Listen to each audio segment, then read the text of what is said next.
The far side may be critical for our survival. Shielded from Earth's radio noise, very large array telescopes could scan the heavens for knowledge, for danger. One of the changes over the last decade and a half has been this huge expansion in the number of known near-Earth asteroids. There are now 930 near-Earth asteroids, and the number is expanding at 200 per year. Of those, there is a group called the potentially hazardous asteroids, those that at some stage, possibly in the distant future, could in fact collide with the Earth. And of the PHAs, the potentially hazardous asteroids, there are now known to be 200 plus, and they come within 5 million kilometres of the Earth.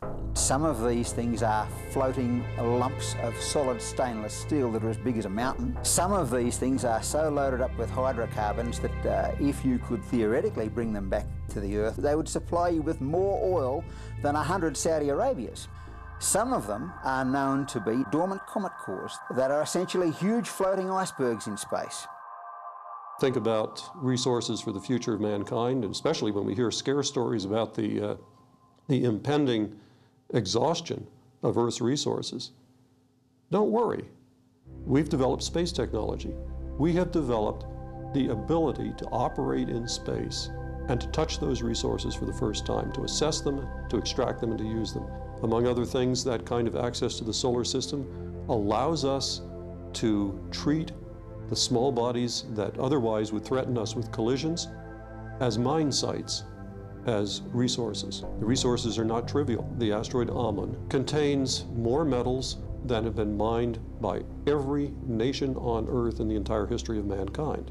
There have been a number of quite catastrophic changes in climate of the Earth over the last some 10, 20, 30, 100,000 years. And not just are we threatened with a future ice age, but also it now becomes likely that there have been continental-sized devastations and maybe planetary-sized devastations, much more frequent than a 65 million year timescale, but more like some hundreds of thousands of years or even tens of thousands of years timescale. Impact by comet core or asteroid is a significant risk. When we develop the technology to mine these things, that will be the same technology as will enable us to divert them. It's almost like an intelligence test for the species. It's almost like, okay fellas, says the big lord above, here's all the resources out in space, are you going to learn how to use them or not? And if not, guess what? There's a sword of Damocles hanging over your head as well. So you better learn how to use it.